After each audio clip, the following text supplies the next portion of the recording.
Movement और shift in the supply curve. Movement का मतलब क्या होता है, ये सप्लाई कर्व हमारा है, इसी के अंदर कोई चेंजेस हो रहे हैं। Movement along the supply curve एक ही है, वहां पे अपवर्ड या डाउनवर्ड कुछ मूवमेंट्स हो रहे हैं। वो क्या है, पहले यहाँ पर ये X axis and this is Y axis. X axis में हम देख रहे हैं quantity supplied in units and Y axis में देख रहे हैं प्राइस इन रुपीज। अब यहाँ पर ओ क्यू मेरी क्वांटिटी सप्लाई है, उस वक्त जब ओपी प्राइस है, जैसे ही प्राइस बढ़ रही है मेरी क्वांटिटी सप्लाई भी बढ़ रही है। आप देखो प्राइस ऊपर गया, मैंने क्वांटिटी सप्लाई भी ज्यादा करना शुरू कर दिया। अब ये movement along the supply curve क्या बता रहा है, एक्सपांशन। This is expansion. जैसे ही हम ऊपर जा रहे हैं, मैंने एक चीज बताई थी कि हम राइट साइड जा रहे हैं तो ये मोर हो गया, और लेफ्ट साइड गए तो लेस हो गया। तो हम राइट साइड जा रहे हैं मोर, तो दैट इज एक्सपांशन, हमारी इंक्रीज हो रही है, राइट। तो दिस इज एक्सपांशन। जैसे ही प्राइस डाउन हुई, हमने हमारी सप्लाई भी कम कर दी है। This is what, contraction. मतलब मेरी सप्लाई, मेरी पहले ओ क्यू थी क्वांटिटी सप्लाइड, और अब मैंने ओ क्यू टी टू इतना कर दिया है, कम कर दिया है, तो दैट इज कॉन्ट्रैक्शन। जैसे ही प्राइस कम हुई, हमने सप्लाई करना कम कर दिया, प्राइस बढ़ी तो सप्लाई करना ज्यादा। तो this is movement along the supply curve, यानी सप्लाई कर्व वही है, उसी में अपवर्ड मूवमेंट हो रही है या डाउनवर्ड मूवमेंट हो रही है। जब एक्सपांशन होता है तब अपवर्ड मूवमेंट होती है, और कॉन्ट्रैक्शन में डाउनवर्ड मूवमेंट होती है, right. This is our supply curve का movement along the supply curve, यानी उसी सप्लाई कर्व में मूवमेंट हो रही है। अब next is shift in the supply curve. हम shift in the supply curve, यानी हमारा सप्लाई कर्व पहले क्या था, मेरी ओपी प्राइस है, तो यहाँ पर ओक्यू क्वांटिटी सप्लाइड है, उस वक्त मेरा सप्लाई कर्व ये रहा, S S is my supply curve. जैसे ही यहाँ पर चेंजेस आ रहे हैं, प्राइस यहाँ से थोड़ी सी बढ़ गई है, प्राइस इंक्रीज हुई है, क्वांटिटी जो सप्लाई है वो भी इंक्रीज हो गई है, और प्राइस कम हो गई, क्वांटिटी सप्लाई भी क्या हो गई, कम हो गई। यानी लॉ ऑफ सप्लाई क्या होता है, प्राइस ज्यादा क्वांटिटी सप्लाई ज्यादा, प्राइस कम क्वांटिटी सप्लाइड कम। तो ये क्या बता रहा है, इंक्रीज, राइट साइड गए, इंक्रीज हो रहा है, प्राइस इंक्रीज तो हमारी क्वांटिटी भी इंक्रीज, और प्राइस डिक्रीज तो लेफ्ट साइड क्वांटिटी भी decrease. This is shift in supply curve. It shows increase and decrease at the shift right side and left side. The whole supply curve is shifting right and left because of increase or decrease. Okay? Now let's see our formula, price elasticity of supply. अब हमें क्या देखना है, price elasticity of supply का formula क्या है। Okay, elasticity of supply ES, हम elasticity of demand में ED लिखते थे, राइट। वैसे ही इलास्टिसिटी ऑफ सप्लाई में हम ES लिखते हैं। This is price elasticity of supply. What does this formula states, ये फॉर्मूला जो बता रहा है वही उसका डेफिनेशन है। What is price elasticity of supply, price elasticity of supply shows the percentage change in quantity supplied. क्या बता रहा है, percentage change, percentage में कितना change हुआ है in quantity supplied when compared to percentage change in price. किसके साथ कंपेयर किया हुआ है, percentage change in price. अब हमारा फॉर्मूला ये बोल रहा है percentage change in quantity supply कितना है, divide by percentage change in price. अब स्टेप F1 हमारा क्या, परसेंटेज चेंज, दिस ट्राइंगल, यार है ट्राइंगल का मतलब क्या था, change, percentage change in quantity supplied is equal to change in quantity, change in quantity कितना हुआ है as compare to initial quantity, जो बिगनिंग में क्वांटिटी थी उसमें और जो चेंज हुआ है उसमें कितना फर्क है, और क्योंकि हमको परसेंटेज निकालना है तो हम उसको मल्टीप्लाई बाय 100 कर रहे हैं, राइट। तो परसेंटेज चेंज के लिए हम लोग सबसे पहले चेंज इन क्वांटिटी निकालेंगे। चेंज इन क्वांटिटी कैसे निकलेगी, Q1 minus Q, right. What is Q1, Q1 हमारी न्यू क्वांटिटी है और Q हमारी ओल्ड क्वांटिटी है, तो ओल्ड और न्यू क्वांटिटी में जो डिफरेंस हुआ वो हमारा चेंज इन क्वांटिटी मिला, जो हमने यहाँ पर लिखा। और ये हमारी initial quantity at the beginning, starting में हमारे पास कितनी क्वांटिटी थी, जब इनको हम मल्टीप्लाई बाय 100 करते हैं, जैसे ही मल्टीप्लाई बाय 100 किया हमें percentage change in quantity supplied मिल गया, right. Now percentage change in price, अब हमारा denominator percentage change in price कितनी हो रही है, तो परसेंटेज चेंज इन प्राइस का फॉर्मूला फाइंड आउट करने के लिए change in price divide by initial price, और क्योंकि परसेंटेज निकालना है तो multiply by 100। Change in price निकालने के लिए हम लोगों ने क्या किया, P1 माइनस P, P1 क्या है हमारी न्यू प्राइस और P हमारी ओल्ड प्राइस, एस ये फाइंड आउट करने के बाद डिवाइड बाय इनिशियल प्राइस हमारी जो थी उससे डिवाइड किया, मल्टीप्लाई बाय 100 कर लिया, तो हमें मिला परसेंटेज चेंज इन प्राइस। तो ये हमारा step 1 is numerator and step 2 is denominator. जब हम न्यूमरेटर एंड डिनोमिनेटर सॉल्व करते हैं तो हमारा आंसर मिलेगा, जिससे हम बोलेंगे price elasticity of supply. Now let's understand our formula with one example. Example क्या बोल रहा है, देखो यहाँ पर, suppose at the price of ₹10 per unit, price कितनी है ₹10 per unit, a firm supplies 50 units. जब ₹10 थी प्राइस, तब फर्म कितनी सप्लाई कर रही थी, 50 यूनिट्स ऑफ अ कमोडिटीज, 10 रुपए पे 50 यूनिट सप्लाई कर रही थी। When the price rises, price ऊपर जा रही है ₹2.12 पर यूनिट, यानी अब हमारी प्राइस पहले कितनी थी ₹10, अब नई प्राइस क्या हो गई है ₹12, 2 रुपए बढ़ गई है। The firm increases the supply to 70 units। अब बताओ ये 70 यूनिट्स हो गई है, तो हमें इस पे हमारी प्राइस फाइंड करो, find price elasticity of supply. अगर ये प्राइस में चेंज आया है, यूनिट्स में चेंज आया है, आप बताओ what is the price elasticity of supply. चलो अब चेक करें हम लोग। फर्स्ट सबसे पहले स्टेप हम लोगों को इसका फॉर्मूला लिखना है, what is price elasticity of supply. इसका फॉर्मूला क्या बोलता है, percentage change in quantity supplied upon percentage change in price. अभी हम लोगों ने फॉर्मूला देखा था, राइट। तो what is this formula, elasticity of supply says percentage change in quantity supplied as compare to percentage change in price. अब first step हम लोगों को करना है, percentage change in quantity supplied. Quantity पहले कितनी थी 50 यूनिट्स, और बाद में कितनी हो गई, इंक्रीजेस टू 70 यूनिट्स।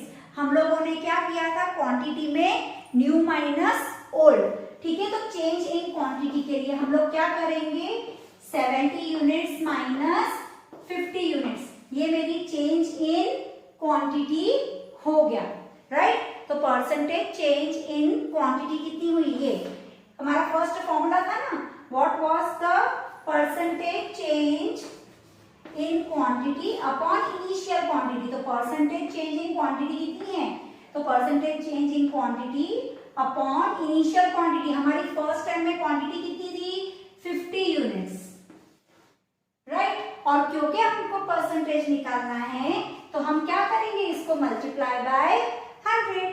जैसे ही मल्टीप्लाई बाय 100 किया, अब हमारा इसमें हमको परसेंटेज कैलकुलेट करना है।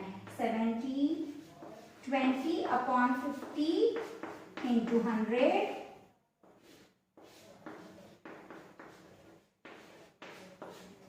क्या हुआ आंसर हमारा, क्या आया, दिस इज 40। और क्योंकि हमने ये परसेंटेज निकाला है तो हम यहाँ पर लिखेंगे 40%।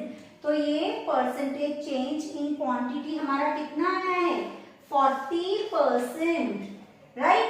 This is our step 1। यहाँ पे हम लोगों ने अभी क्या फाइंड आउट किया, ये हमने न्यूमरेटर फाइंड आउट किया, ये हमको फर्स्ट न्यूमरेटर मिल गया है, right. Now we will take out the denominator. अब परसेंटेज चेंज इन प्राइस हमको निकालना है। परसेंटेज चेंज इन प्राइस का फॉर्मूला क्या था, चेंज इन प्राइस कितना हो रहा है, पहले कितनी प्राइस थी हमारी और new price, new minus old, new price कितनी है, राइजेस टू 12। तो परसेंटेज चेंज इन प्राइस हमको निकालना है, वो कितना हुआ है, 12 minus 10 rupees, new price old price का डिफरेंस, ठीक है, डिवाइड बाय इनिशियल प्राइस। हमारी इनिशियल प्राइस कितनी थी, 10, और क्योंकि हमको परसेंटेज निकालना है तो multiply by 100। What does this shows, 2 upon 10 into 100, this comes to 20। और क्योंकि हमने यहाँ पे परसेंटेज निकाला है, दिस इज 20%। ये हमारा कितना आया, 20%, राइट। तो 40% डिवाइड बाय 20%, तो हमारा यहाँ पर इलास्टिसिटी ऑफ सप्लाई कितनी आएगी,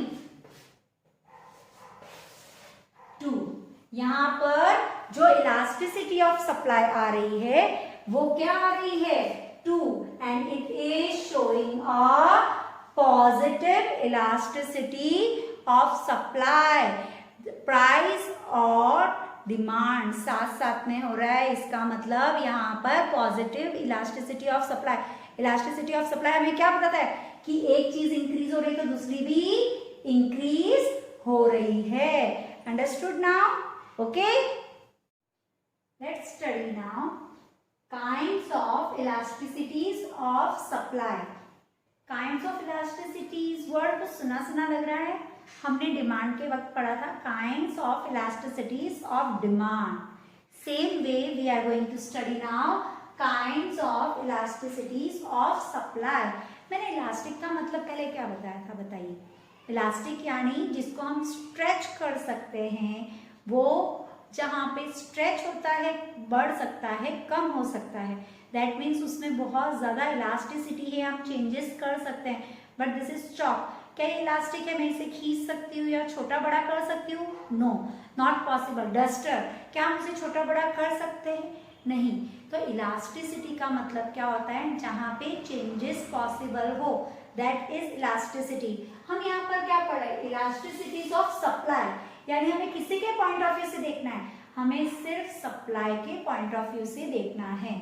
जब हम डिमांड कर्व पढ़ते हैं तो हम लोग प्राइस के चेंजेस को कंपेयर करते हैं डिमांड से, तो डिमांड पे जो असर आ रहा है वही हमारी चेंजेस इन इलास्टिसिटीज ऑफ डिमांड होते हैं। वैसे ही यहाँ पे प्राइस की वजह से जो भी चेंजेस आ रहा है सप्लाई में, वो हमारी kinds of elasticities of supply है। So in this we have to keep in mind only the changes which are affected on supply curve, right? This is supply curve, this is x-axis, this is y-axis, and this is quantity supplied, and this is price. We are comparing both this. And first is perfectly elastic supply. First word हमें क्या बोल रहा है, perfectly elastic supply, यानी supply elastic है। अगर वो elastic है यानी उसमें बहुत ज्यादा चेंजेस हो रहे हैं। तो यहाँ देखो प्राइस में कोई चेंज है, no, there is no change in price, but supply curve कभी कम हो रहा है, कभी ज्यादा हो रहा है, यानी क्वांटिटी डिमांडेड, जो क्वांटिटी हम सप्लाई कर रहे हैं, जो क्वांटिटी मार्केट में सप्लाई हो रही है एज पर द कंज्यूमर्स, वो कभी कभी ज्यादा हो रही है और कभी कभी कम। ये देखो यहाँ पर जैसे ये right side I, That means whatever quantity supplied is more, same price पे quantity supplied is more जब right side जा रहा है, और same price पे quantity supplied is less, यहाँ पे प्राइस में कोई चेंज नहीं है, बट हमारा सप्लाई कर्व है उसमें बहुत ज्यादा चेंजेस हो रहे हैं. This is called perfectly elastic supply. Here elasticity of supply is equal to infinity. यहाँ पे हमारी elasticity of supply is equal to infinity है, right? क्योंकि elasticity of supply बहुत ज्यादा इसमें changes आ रहे हैं. Next is perfectly inelastic supply. Inelastic चौक के जैसे एक जगह फिक्स हो गया है, यानी यहाँ पे क्वांटिटी सप्लाई में कोई फर्क नहीं है, चाहे प्राइस ज्यादा हो रही है या प्राइस कम हो रही है, हमारे सप्लाई में हमने कोई फर्क नहीं किया है. Here elasticity of supply is equal to 0, क्योंकि उसमें कोई चेंज नहीं है, that's why it is 0, right? Next is highly elastic supply. Word क्या बोल रहा है? highly elastic, यानी सप्लाई बहुत ज्यादा इलास्टिक है, तो ये क्या बोलेगा? Percentage change in quantity supply बहुत ज्यादा है as compare to percentage change in price, यानी प्राइस में बहुत छोटा सा चेंज हो रहा है परसेंटेज वाइज, लेकिन क्वांटिटी सप्लाई में बहुत ज्यादा चेंज हो रहा है, राइट? तो यहाँ पर elasticity of supply is more than 1, क्योंकि यहाँ पे हाईली इलास्टिक सप्लाई है, जो सप्लाई है वो बहुत ज्यादा हो रही है कम प्राइस के चेंजेस में.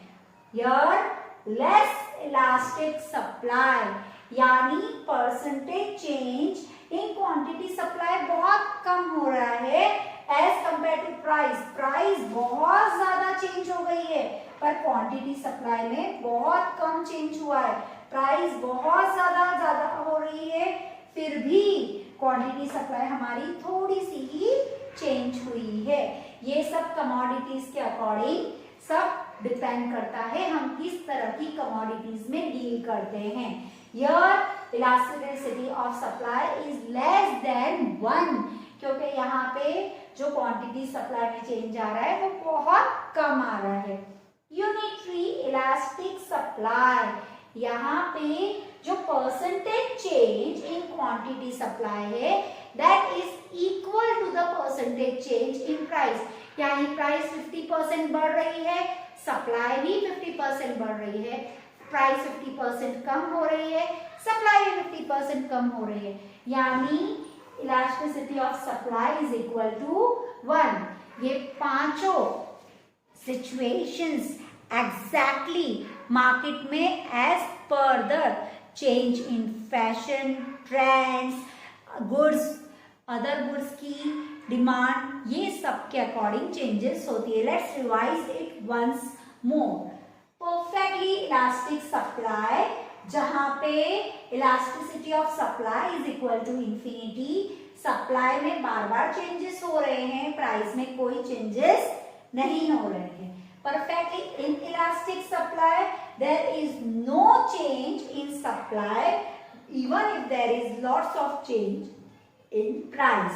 It may increase or decrease, but there is no change in supply. The elasticity of supply is equal to 0. Next, highly elastic supply, when the quantity percentage in quantity supply is more as compared to change in price. वो price की changes से ज्यादा effect नहीं हो रही है, quantity बहुत ज्यादा हो रही है, तो यहाँ पर elasticity of supply is more than 1. Less elastic supply, percentage change in quantity supply is less as compared to percentage change in price, यानी प्राइस में बहुत ज्यादा चेंज हुआ है बट क्वांटिटी सप्लाई में बहुत कम चेंज हुआ है. This is elasticity of supply is less than 1. And unitary elastic supply, जब percentage change in quantity supplied is equal to percentage change in price. the end of supply chapter, I will suggest you whenever you go for supply chapter, sit and compare demand and supply, both the chapters. It will help you out, because just opposite of demand is supply, and both the concepts you will be able to understand very easily and very nicely. That's all. Thank you.